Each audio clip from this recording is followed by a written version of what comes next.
Come on, man. Let's do it. Come on. Come on. Bring it home. Oh, yeah. Woo. Come on. Come on. Do it for America. Do it for America. Yeah, let's do it. Come on. Come on. Do it. Good, Mike. You got this. Come on, man. You almost got it. Wow.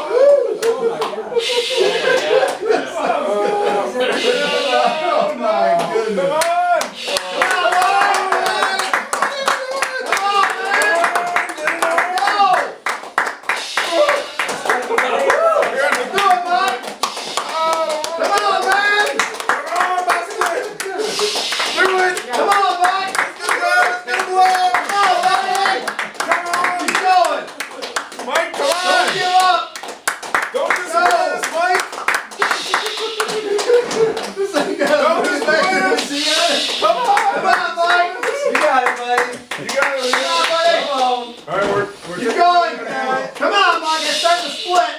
You got it. Come on, Mike. Here it is. Here it is. Come on, buddy. Here it is. It's there. Woo! It's done. Come on, Mike. I've never seen him that big before. Oh my God. I know. What's This up with last that? match has been pretty big. That's like twice the size I've ever seen him. Must be making it better and better all the I time. was sweating over here. I wasn't even doing it. Yeah. Well, I heard it's been made in China, and I was like, oh, it's just going to explode after the first push, right? Yeah. Wow. Hey, we like them when they blow up little. I was gonna say. They're hard when you do it out in the heat. Crazy. Yeah, Wow. the humidity makes them. I did the slow-mo video. Oh, Did you? did you catch it when it broke? Yeah. Oh, man.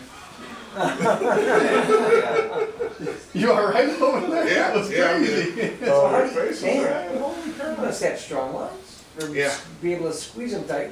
Yeah, yeah. Wow. It takes, So was that 60 pounds, Nick, or more because it kept expanding? well, they say it takes about, they have the same amount of pressure in it Okay. as your car tire. You know, your car, a car tire is about 35, maybe 40, and a truck is about 50, so it's more like a truck tire.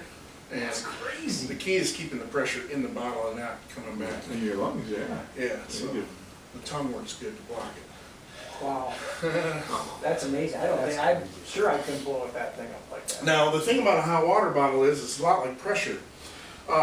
It's happened a couple times, but once in a while, a little hole will form in the hot water bottle, and the air will come out nice and slow, and it won't blow up. So we got to find it and plug it. And so what we need to do in business is when we're under a lot of pressure, we need to find our valve. Something, it seems, it's a little thing, something that we can let the pressure off before it gets to us, before it overwhelms us, before it explodes in our face.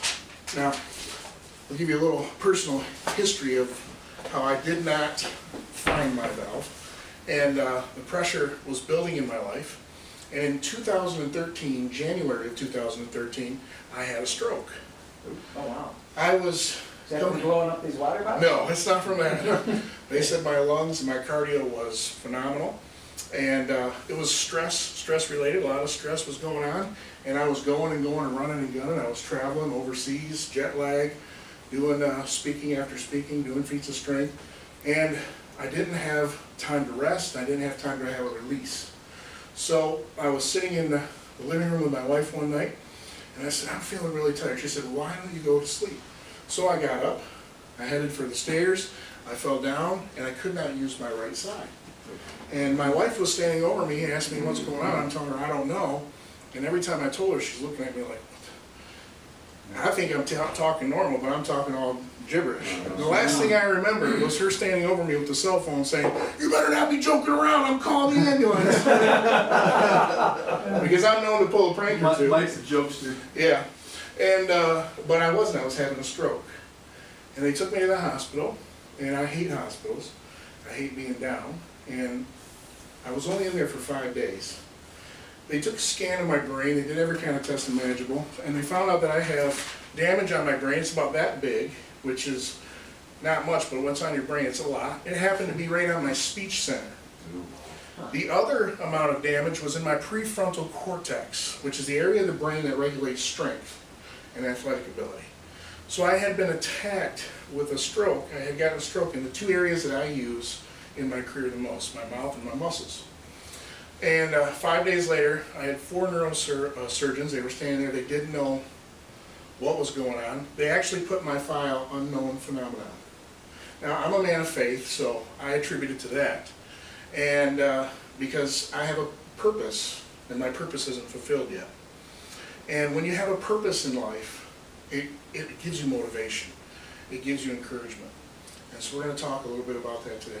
So I walked out of there 5 days later, and I went into one of the worst times, one of the most challenging times in my life. I had beat the physical odds, but what I wasn't prepared for was the emotional damage that it caused. I went into a deep depression. I was sidelined. I had to take a break for 6 months, but I learned a lot. Because in life, there's no such thing as failure. There's only lessons.